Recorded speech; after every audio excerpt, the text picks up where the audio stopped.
ಮೋದಿಯವರು ಮೋದಿಯವರಿಗೆ ಜನತಾದಳ ಅಲಿಯನ್ಸ್ ಮಾಡ್ಕೊಂತ ಅನಿವಾರ್ಯತೆ ಇರಲಿಲ್ಲ. ಆದರೆ ಅನಿವಾರ್ಯ ಇದ್ದದ್ದು ಕುಮಾರಸ್ವಾಮಿ ಅವರಿಗೆ.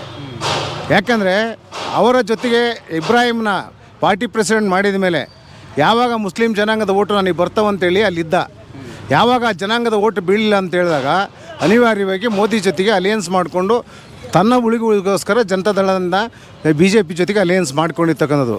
ಪ್ರಜ್ವಲ್ ಕೇಸು ಯಾವುದೇ ಕಾರಣಕ್ಕೂ ಎಲೆಕ್ಷನ್ ಬಿಫೋರ್ ಏನಾದರೂ ಮೋದಿಗಾಗಲಿ ಶಾಗಾಗಲಿ ಅಮಿತ್ ಶಾ ಅವ್ರಿಗಾಗಲಿ ಏನಾದರೂ ಗೊತ್ತಾಗಿದ್ದರೆ 100ಕ್ಕೆ 100 ಭಾಗ ಅಲಿಯನ್ಸ್ ಮಾಡ್ಕೊಳ್ತಿರ್ಲಿಲ್ಲ, ಟಿಕೆಟು ಕೊಡ್ತಿರಲಿಲ್ಲ. ಅನಿವಾರ್ಯತೆ ಇರ್ತಕ್ಕಂಥದ್ದು ಜನತಾದಳಕ್ಕೆ ಹೊರತು BJPಗಲ್ಲ. ಹಾಗಾಗಿ ಇವತ್ತೇನು ನಡೀತಾ ಇದೆ ನನ್ನ ದೃಷ್ಟಿಯಲ್ಲಿ ಏನು ಗೊತ್ತಾ, ಇವತ್ತು ಪ್ರತಿಯೊಬ್ಬರೂ ಎಲೆಕ್ಷನ್ ಟೈಮಲ್ಲಿ ಆದಿಚುಂಚನಗಿರಿ ಮಠಕ್ಕೆ ಹೋಗಿದ್ದಾರೆ. ಯಾರು? ಪ್ರತಿಯೊಂದು ಮಠಕ್ಕೆ ಹೋಗಿದ್ದಾರೆ. ಅದರಲ್ಲಿ ಇಂಪಾರ್ಟೆಂಟ್ ಇರ್ತಕ್ಕಂಥದ್ದು ಜನಾಂಗದ ಒಂದು ಮಠ ಅಂತ ಆದಿಚುಂಚನಗಿರಿ ಮಠ.